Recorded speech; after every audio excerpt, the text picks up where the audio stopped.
Hi అండి, welcome to Gundamma కథలు. పండగ వచ్చేసిందంటే మనం మెయిన్గా చేసుకునే స్వీట్ లడ్డు. ఇవాళ నేను మోతిచూర్ లడ్డు ఇంట్లో ఈజీగా స్వీట్ షాప్ స్టైల్లో ఎలా తయారు చేసుకోవాలో చేసి చూపిస్తున్నాను. దీనికోసం ఎక్కువగా శ్రమ పడాల్సిన అవసరం కూడా లేదండి, కానీ ఈజీగా చేసుకోవచ్చు. As it is sweet shop స్టైల్లో వస్తుంది. ఈ లడ్డు తయారు చేసుకోవడానికి శనగపిండి 1 కప్ తీసుకొని ఉండలు లేకుండా వాటర్ తోటి బాగా కలుపుకోవాలి. కలుపుకున్న మిశ్రమాన్ని బాగా కాగుతున్న నూనెలో వేసి ఫ్రై చేసుకోవాలి. అలా ఫ్రై చేసుకొని చల్లారిన తర్వాత గ్రైండ్ చేసుకొని పక్కన పెట్టేసుకొని షుగర్ సిరప్ని తయారు చేసేసుకుంటున్నాను.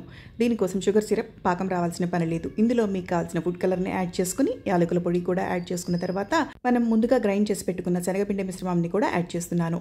ఇదంతా బాగా దగ్గర పడిన తర్వాత ఇందులో కొద్దిగా నెయ్యి, అలానే వాటర్ మెలన్ సీడ్స్ని కూడా యాడ్ చేసి బాగా మిక్స్ చేసుకొని చక్కగా చల్లారిన తర్వాత లడ్డూలు చుట్టేసుకోవడమే. ఇందులో మీకు కావాల్సిన డ్రై ఫ్రూట్స్ని కూడా యాడ్ చేసుకోవచ్చు. ఈ రెసిపీ మీరు ట్రై చేసి ఎలా వచ్చిందో కామెంట్ బాక్స్లో కామెంట్ చేయండి. ఈ వీడియో కనుక మీకు నచ్చినట్లయితే ప్లీజ్ సబ్స్క్రైబ్.